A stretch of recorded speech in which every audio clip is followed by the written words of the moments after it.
Okay. Oh yeah, it's live. Okay, it's streaming now. Hi, warm welcome to anyone watching us this evening. Her International Film Festival um, and DU Film Society. Speaking to Megan Fox, director and writer. At the end of this Women's Week. Thank you so much for joining us, Megan. Would you like to introduce yourself just to like start us off? Yeah, sure. Thanks very much for having me. Yeah, my name is unfortunately Megan Fox, like the actress from Transformers. So I go by Megan K. Fox. And I am a writer, director, and occasional producer. I have made multiple short films in the UK and Ireland, and I'm currently directing on Fair City as well. And I've just started doing a bit of teaching with the Gaiety School of Acting as well. So it's all very exciting. So like I love how your work covers, especially like since like this like Women's Week and everything covers such like a broad range of like the experiences of being a woman. And I'm just wondering like how do you choose which like stories to focus on, or like which stories kind of like draw you in to direct? Yeah, I suppose it's a bit like probably for anybody creative, you kind of start to imagine a set of circumstances or a character, and then if it's something that you keep thinking about when you're lying in bed at night and it keeps itching at you, then you kind of have to explore it further and make something out of that. But I kind of started off with wanting to tell stories from kind of more disenfranchised characters. I kind of came at filmmaking from a place of enjoying writing as a kind of outlet for myself for some of my own mental health struggles that I had in the past when I was younger. So I kind of began with being very drawn to coming of age stories for young women in particular, and sort of things dealing with mental health and coming of age. And then I became quite interested in, I made a couple of shorts about homelessness and women who are kind of facing those sort of struggles of domestic violence and leading to having to sleep rough and that kind of thing as well. Then my most recent film was about a transgender woman, and it's a coming of age story as well. But I kind of came to the realization that I do love exploring women's stories, and I was being kind of reductionist, or I was sort of limiting the stories that I could tell by only concentrating on cisgendered women. So it was really exciting for me to explore identity and gender identity in particular around transgender characters. Yeah, Colleen Allen's like amazing, and I love it. And like I love how they're like so many of your films are like bilingual as well, and they're like Colleen Allen and then the shift like being in the Gaeltacht and kind of like such a traditional kind of environment. Like I'm wondering, is that like intentional, like something like the two languages like English and Irish like kind of like coming together, and then like kind of a traditional Ireland and maybe like what people might see as like a modern Ireland in like the gender exploration and like gender identities kind of. Yeah, definitely. I mean, I kind of, as I say, I've always loved coming of age stories, and I started thinking about how the Gaeltacht is such an interesting, like, colloquial experience that Irish people have, that really informs our coming of age experience. For a lot of people, it's going to Irish college is the first time you get shift, or your kind of first time that you're away from home for a while, and sort of are thrown into that environment of having to fend for yourself and make new friends and all of that kind of thing. So it's a real melting pot of teenage experience, and something really uniquely Irish as well. So that's kind of where I came from with the interest to tell stories from the Gaeltacht. And then when I found the script for The Shift, which was written by Mairead Kiernan, I thought that there was a lovely juxtaposition there between quite an empowering female kind of sort of feminist story being set in that traditional background. So then I still had the itch to make more in the Gaeltacht after that, and kind of took that one step further by exploring how some of the kind of outdated ideas and practices at the Gaeltacht, like something like the cross-dress disco, could maybe actually be a safe space for somebody to explore their gender identity and sort of flip that negative connotations of that traditional landscape on its head, to bring in a more modern face of Ireland as well. Yeah, because I didn't realize until I'd seen it that they still do like dressing discos at the Gaeltacht. I didn't realize that was still a thing. And like, when your film shows to like foreign audiences, do they like get the Gaeltacht thing usually, or like is there sometimes like confusion and things? Yeah, I think there is, like, when it screens in America and stuff, we kind of describe it as like a summer camp where you learn Irish. Like, you just trying to find a way in for different cultures to understand in the context of their culture what this experience is. And that was kind of something we learned from the shift, and that's why you see at the beginning of Colleen and I actually have a title card that comes up and kind of explains a little bit what the Gaeltacht is and what the idea of Irish college is. But I think that the thing is, like, every culture has something similar, has some kind of a summer camp or some kind of rite of passage moment for teenagers that I think they can tap into when they're thinking about the context of the Irish college. And really it's a human experience. It's a very universal human experience that we're dealing with in an interesting colloquial and kind of niche environment. But I think that's sometimes what makes for the most interesting stories. Yeah, definitely. And like it's mad that like more Irish coming of age films haven't been made about the Gaeltacht, considering like so like it sounds like so much like happens there, and it can be such like a pivotal moment, like you were saying, like being away from home for the first time and everything. Yeah, absolutely. That's why, yeah, I just think it's such a ripe landscape for exploring these kind of stories, and it is interesting that there hasn't been more a feature film work being made about that kind of. We don't have that many coming of age stories in general made in And they're Ireland. usually male dominated kind of as well. Like I feel like they're always like lads to the center of it, maybe until recently. Yeah, definitely. And even like trying to think of coming of age films set in Ireland, and like Sing Street is the only one I can think of recently. I suppose it's sort of a genre that's not really that popular at the moment, though. It kind of had a bit of a resurgence there a few years ago, but it's always one that's kind of I think in Ireland we lean a bit more into genre and drama, and sort of the gritty landscape, and there's not so much room sometimes for the more tender, more subtle coming of age moments in our feature film landscape, I think. Because coming of age is like my favorite genre of like film, and like they're usually like musicals and things, or like they're not even dramas, like they're usually comedies. And considering there's been so many like LGBT like coming of ages around the world, it's like the only like mainstream one I can think of from Ireland maybe is like what was the one last year, like Dating Amber. And there definitely hasn't been any other except for yours, like probably about like transgender coming of age in Ireland.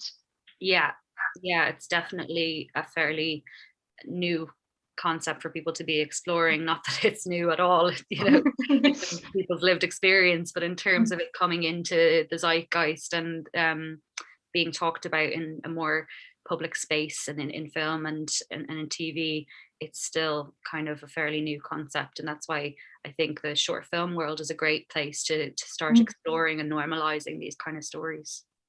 Yeah, definitely. And like so like Me Too and other movements like the last few years have kind of put like women in film and television to like the news and everywhere around the world. And like, how do you feel like in like as a director and writer, do you feel like kind of attitudes towards like female filmmakers or like stories about women in Ireland, like in the like film and television industry in Ireland have like changed over the past few years at all? Yeah, I definitely do. So I moved over to London in 2014 to kind of At the time, there wasn't really any practical film courses like for MA level in Ireland. So I moved over there to study. And I remember when I moved, I felt really quite deflated and negative about the landscape for female films and female led films and female filmmakers in Ireland at that time. And now I will say I didn't have as much industry knowledge or anything. So maybe that was just my view from the outside. But when I returned to Ireland in 2018, after, we'd had the Repeal the Eighth movement and referendum, and also the referendum for marriage equality, it felt like the whole landscape had changed quite a lot. And it felt like there was suddenly so much more support for women across the arts, and just a much bigger conversation happening about it. And even then, schemes like Screen Ireland, bringing out the POV scheme and stuff like that, really has changed the landscape. I think, like so many of the emerging filmmakers that I know now who are doing really well, who are getting funding, who are getting to finally move to that next step of a first feature, or TV drama work, that was kind of quite hard for us to make the step in that direction before. I certainly can see it changing now, and just general opinion changing about it too. Like, gender just isn't as much of a conversation now as it used to need to be, I think. It's becoming a much less hostile environment, I think, anyway, for women in film and TV. Yeah, definitely. And like I suppose that probably gives the opportunity to tell so many stories then as well, through like short films and other things that maybe haven't been explored here before, considering, like, I suppose Ireland's history with women, like it's so like broad and everything. Yeah, well, I think what it's doing as well is taking the pressure off of us to just tell women's stories. Do you know what I mean? It's no longer the case that female filmmakers have to tell uniquely female stories. Now, I know that a lot of my work does focus on female characters, but I don't feel at all anymore like I have to play into a niche of being a female filmmaker, and that's going to dictate the kind of work I make. It's really nice to finally feel like the landscape is allowing for female filmmakers to make the same kind of work that male filmmakers can make. Yeah, definitely. And like some of your films, like Calling Home, like which like deal with like pretty heavy topics, like how is that like navigating like directing and writing that, and like would you have advice for like directors or screenwriters and stuff, like writing about heavy topics and things? Yeah, I think so God, it's mad to talk about Calling Home because it feels like so long ago now, but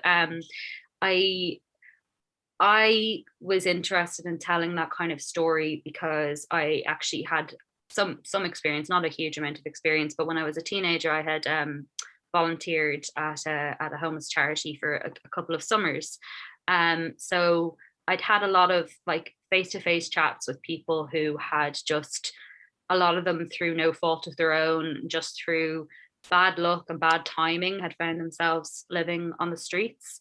So it was always just like a level of human experience that I think people feel really uncomfortable with thinking about and want to distance themselves from.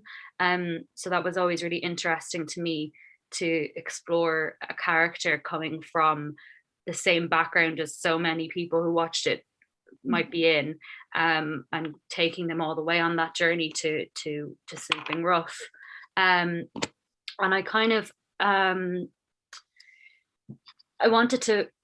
I think it's about finding, if you're telling a story about somebody who has a lived experience that's very, very different from your own, and it's kind of the same for actors, the same for writers, directors. It's about finding an emotional entry point into that character's life. You're not trying to say that you understand that lived experience, but there's something in it that you can emotionally connect with, that can let you into that character and then imagine how you would react and be and feel and act in that moment. So for me, that was the relationship between the character in Calling Home and her mother, and that how, you know, a lot of her wishes and dreams and goals were based on shared dreams that she had had with her mother as a child, and how that then informed her decision to not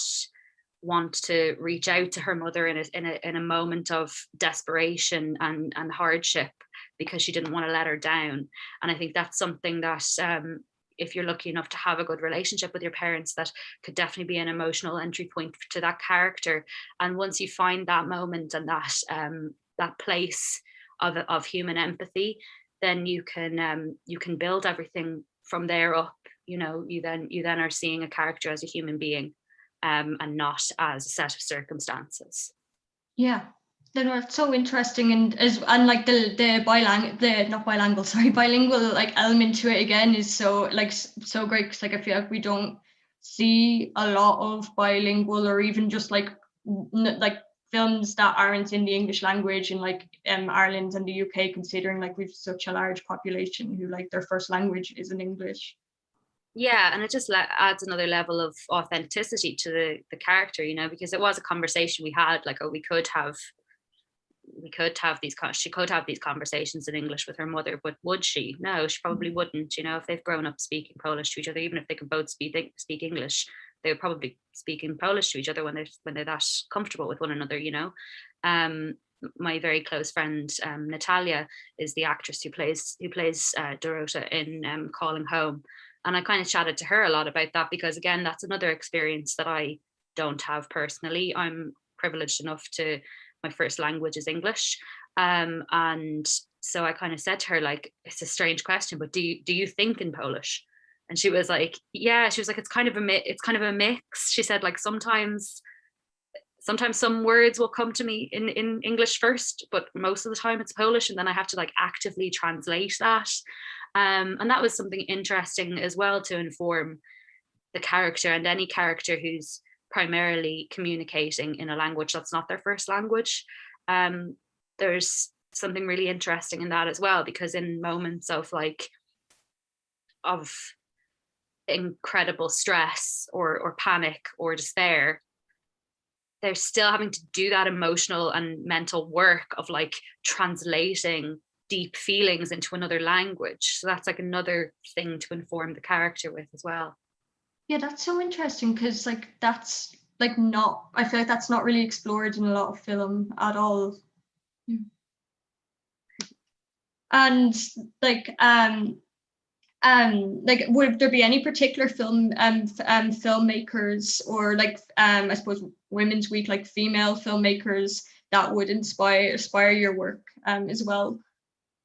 I wish I could say they inspire my work, but that would be like, as a female filmmakers that I love, or like, you know, I couldn't even begin to claim that my work could hold a candle to being anything like theirs. But so the first female filmmaker that ever really influenced me was Andrea Arnold, and just her very naturalistic way of filming life in a sort of documentary style almost, but still working a narrative in. And I love the fact that she's not afraid to work with non-actors as well, and younger people, because very often when you want to tell coming of age stories, that is a sort of restriction, is how many young people are trained actors, and you very often have to do a lot of you know, a lot of the work of kind of teaching an actor how to behave on screen, like on the day, and sometimes that's great, because sometimes that brings a really lovely energy to it, that's really natural, that you kind of can't fake, but it is a consideration. And I think she's a really brave filmmaker, that she goes for what's best for the project and not what's easiest. And I also love Ava DuVernay. She made Selma and When They See Us. She's just a really, really inspirational, incredible filmmaker as well. Everything she does, I'm just like, it's flawless, it's perfect. Who else do I love? Oh God, whenever anybody asks me this kind of question, I just draw a total blank. Sorry. It's like when someone asks like, what's your favorite film, because you're into films and you're also, yeah, and you're like, got no idea how difficult that question is. Completely. They'd be the big ones for me. And then Ama Asante. Ama Mm. Asante is another really great filmmaker too. Yeah, there's a million more, and I just can't think of their names. No, it's great.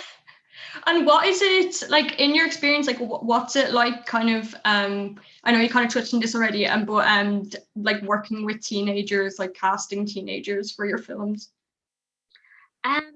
It's really interesting because, in a way, if you work with kids, it can be, apart from the kind of attention span element, it can be quite easy because kids are just used to playing. They enjoy playing, and they have a lack of self-consciousness, so that they'll just play along, and they'll play the game, and they'll be they'll be a character for fun. They'll just build that world themselves. And with adults, they'd be usually trained, and they have the tools there to build that character. But with teenagers, very often you're in like the most self-conscious stage of your life, and you're so concerned about what you look like and how you're behaving and what other people think of you. So I think it's incredibly brave for any teenager to pursue acting, and to allow themselves to be vulnerable in that way, is really amazing. And I've seen so many young people like just really have something and not realize that they have it, but they really have a talent there. And there was in particular, there was one young actor that I worked with on Colleen who he'd never done any acting before, but he was really passionate about acting and about the film world in general. He'd actually gotten in touch with us at first, just saying like, can I do so, because we were shooting in his small town in Kerry, and he just said like, can I be an assistant, like a camera assistant or a production assistant, like anything, I just want to be involved. But he was a Gaeilgeoir from this area and was the right age, and I was like, do you want to audition? And then when he did, he was like, it wasn't like, oh my God, it's Marlon Brando. But it was like he had something. He was natural, and he had the right dialect. He had the right attitude, which is such a huge part of it. He was just excited and wanted to learn. And luckily, like while we were down there, I had enough time to kind of run the scenes a few times with him and try to get him out of his head and not thinking about himself on screen, but more the character. And it was really rewarding to have kind of brought someone to that place when they'd never, he'd never done it before, and he did a really great job in the end. So I think it's really rewarding for me working with teenagers, and kind of allowing them to move past that self-consciousness to a kind of more genuine vulnerability that can be used for the performance. Yeah, that's such a lovely story. And like, is everyone then or like even like most of your actors then in your like films set in the Gaeltacht like Gaelgoers? No, I mean in The Shift, none of them were, but that kind of worked. For yeah, that makes sense. Yeah, because well, actually, Una O'Brien, I think she plays one of the lead characters, and I think she was quite a strong Irish speaker, but it kind of worked for them to not be. Whereas it was a bit trickier with Colleen in that the lead character is supposed to have kind of higher level of Irish, and then obviously you've got the Bananti and her son who are supposed to be native Gaeilgeoirs. So yeah, and I mean, I'm not a Gaeilgeoir myself either. My Irish is really bad, so it was interesting for me to direct. Same thing with Calling Home, with the Polish. That's not a language I know either. So it's very interesting for me to direct in a different language, and have to just trust that if the emotion and the tonation felt right, yeah, that the words were right. I never thought that before. For like, that's mad. That's mad that you like for directing in different language. Yeah, but it's interesting because like a lot of actors do those exercises that are kind of just nonsense speak exercises. Yeah.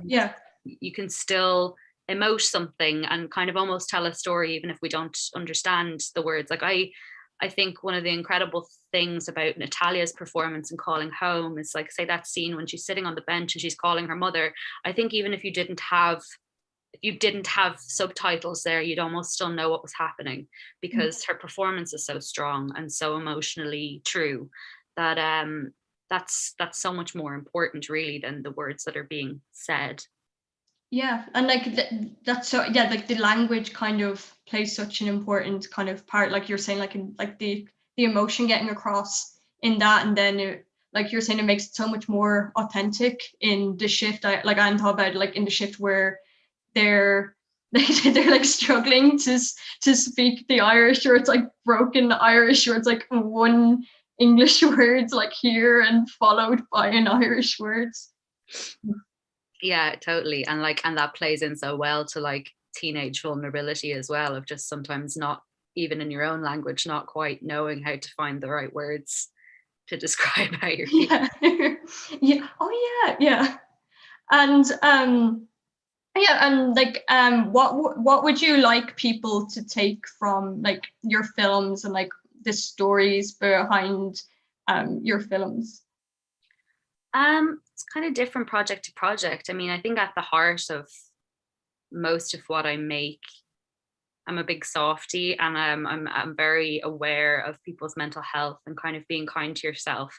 So you know, but it really does depend project to project. From some, for you know, for some of them, like Girl or Calling Home, it's taking away that, you know, you're sharing the world and your life with other human beings, and that kind of, I'm not a religious person, but the saying of like, there for the grace of God go I, like you can, you're not, you're just luckier than another person if you haven't found yourself in that situation, and struggling in that way. So, you know, kind of promoting empathy, I suppose, is what I started out wanting to do. But now I'm kind of moving a bit more towards comedy. And, you know, with the shift, like it really lit a fire in me to do the shift and to sit with audiences who are laughing at it and just having a bit of relief. And then my latest film that I've made is called Love in the Time of Corona. And that's up on the RTE website on their Illuminations page, because I was commissioned to do that by RTE last year as like a piece of work that was made during the pandemic. And that's a comedy as well, with Fiona Bergen, who was in the shift as well. And it's quite autobiographical. It's kind of about a lonely, frustrated girl who's single and trying to find love during this crazy shit going on.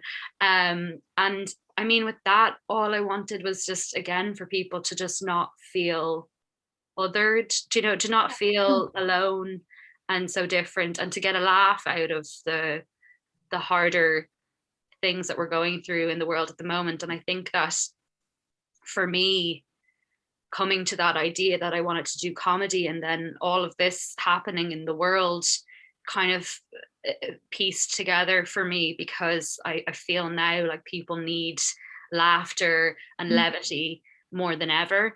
And like going forward at the moment, those are the kind of stories I really want to tell. And there's always heart beneath that. There's always moments of emotional vulnerability and truth there.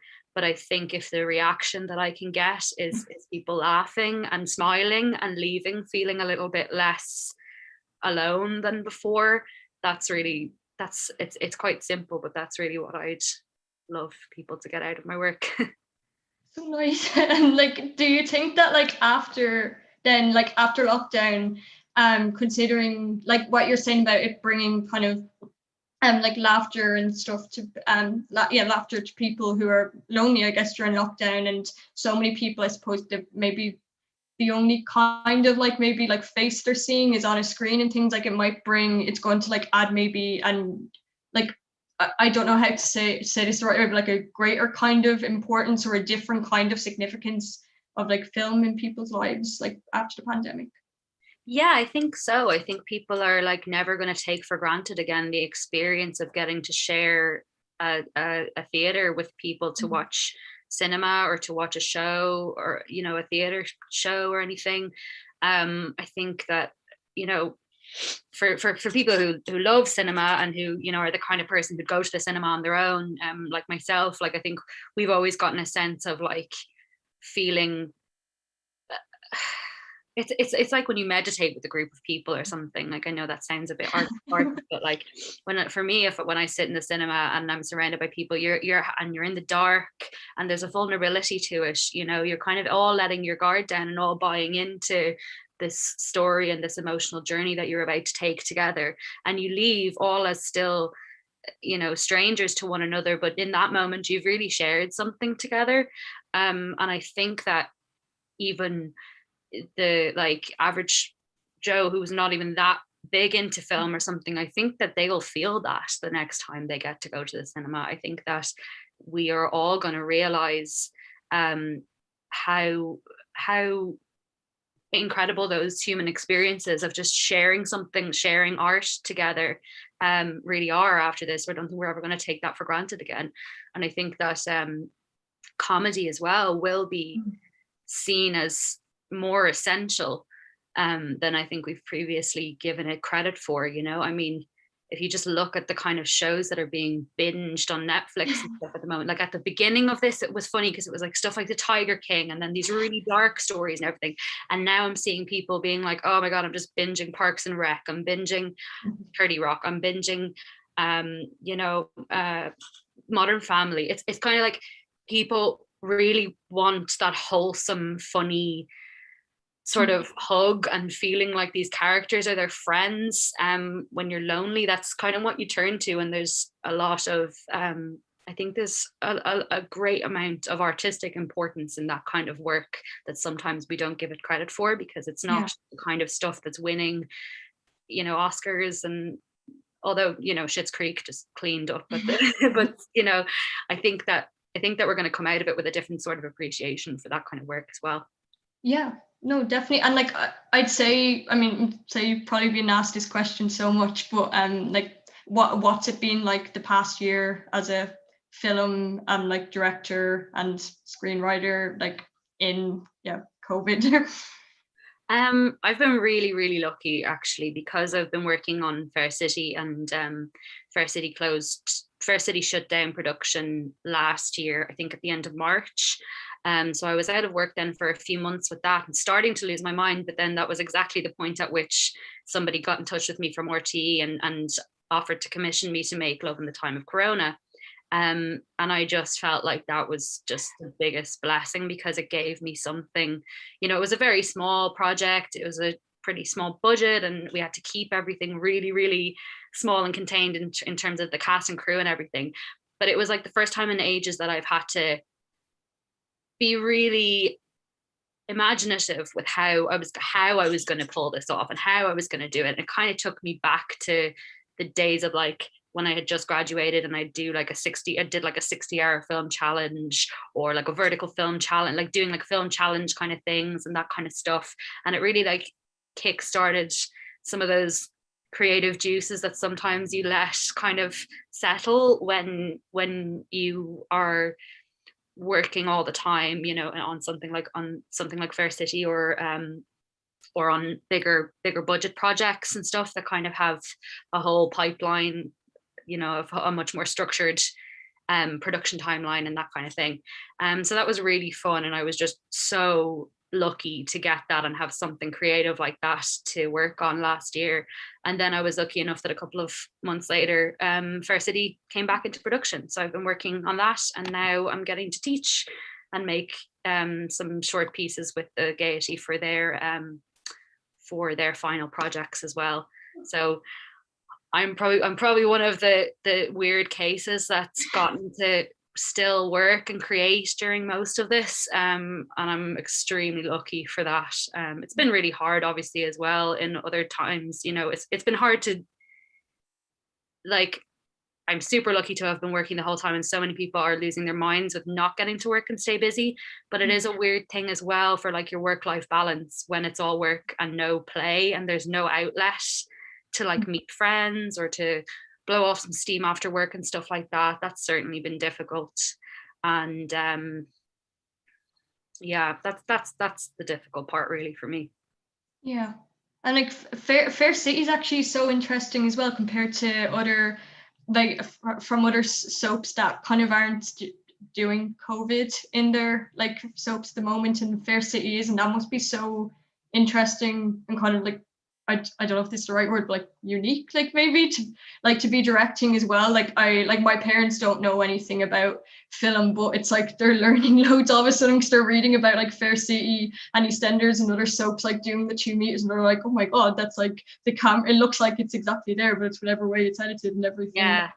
Yeah, I mean, everybody is like doing such an incredible job to keep it going. Like the security measures are super, super high and really being really well adhered to, for everybody to stay safe so that the production can keep going. But yeah, it does mean, again, you kind of have to just come up with creative solutions, and the angles that you're using to shoot and that kind of thing, because all of the actors do maintain 2 meters distance at all times, and even if there's props and things that look like they're being handed over, they actually, like, they can't touch the same props. And I don't know, I won't go into it too much because I'm not sure how much I'm supposed to be giving the game away about the kind of behind the scenes magic of how we're trying to make it look normal. But I will just say, like, everybody working on it is just working so hard to maintain interesting stories and try not to let the restrictions interrupt or affect the show and the stories that we can tell. Yeah, and it's so nice as well, the way that, like, it seems like kind of the arts, like different industries like film and television, like have banded together so much, like during this as well. And there's like the support in I know it's not film, but like in America, where there was like funds, like fundraising for like I think the Broadway like performers and everything. So yeah. Yeah, I think like across the board, everybody has, like, this is the first time in our lifetimes, and probably our parents, our grandparents' lifetimes, that the whole world has been suffering something together at the same time. And that's pretty profound. We're in the middle of the awful part of it now, but when we come out of it, I think we're going to look back on it and realize that, like, it was quite a profound moment of shared experience for all of us that will, I think, bond us more than we realize when things get to go back to normal as well. And what advice would you like give to young Irish women kind of navigating like what's still quite like a male dominated industry? My advice would be to, like, just don't think of yourself or worry about yourself so much as a female filmmaker. Just, you are a filmmaker, you have the same right to be there as anyone else at the same level of what you're doing. And if you make good work and you work hard at it, we're coming, I know we're not yet, we are coming to a place where I think you will stand as much of a chance as your male counterparts. And there are so many brilliant schemes and people in the industry now who are championing young female talent. So it's all about doing your research and keeping up to date with what's going on in the industry. Making sure that you're applying all the time. You can get such fatigue from applying for things and not getting them, but like, that's kind of half the battle, is keep applying for things. Don't let it knock your confidence too much to be rejected, because eventually, for every funding scheme I have gotten, or every festival I've gotten into, I could probably show you 90 rejection emails, for the same project or the same thing. And at the end of the day, like, I don't think it's because I'm a woman. I think it's just because it wasn't right for that festival, or it wasn't right for that funding scheme, or I wasn't ready yet, or it wasn't good enough. And very often, sometimes that's not the case. There's certainly still, glass ceilings that we still have to break through and all of that kind of thing. But I think it'll serve you better for your emotional and mental well-being to concern yourself with the work and make good work that you can stand by and you're proud of. And the rest will come if you stick at it. That's really nice to hear. And like, I know you've touched on, sorry, I'm asking like the advice question again, but you've touched on like a mental health in like your films and stuff, and like I know like a lot of industries they talk about mental health and stuff, and I suppose with film being such kind of, it can be such an unstable industry, I suppose, like would you have like advice or tips for people entering the industry, like kind of keeping, I don't know, like looking after their mental health while going through like all like that, like the instability, like I suppose like getting like the rejection and everything? Yeah, that's a really good point. I think as I said, I mean, in terms of handling rejection, I think again it's about what I said about if you can stand by the work for yourself. Um, it's about having an internal meter of how you measure success. That should be measured on whether or not you believe that you've done the best that you can do and you've done good work and you're proud of that work. You know, I made a short film before that I never sent to any it didn't get into any festivals, it didn't go anywhere, but I still think it was good and I still stand by it. And that's the measure of success. That should be the measure of success, and that's why you should be making work that you would want to see, that you want to make, that you're going working with people that you want to collaborate with, and that you're going to have a good time doing it, because there's no point making a film that you think a certain festival wants or a certain programmer is going to want to see, or you know, I should make something about this subject matter because it's kind of hot right now.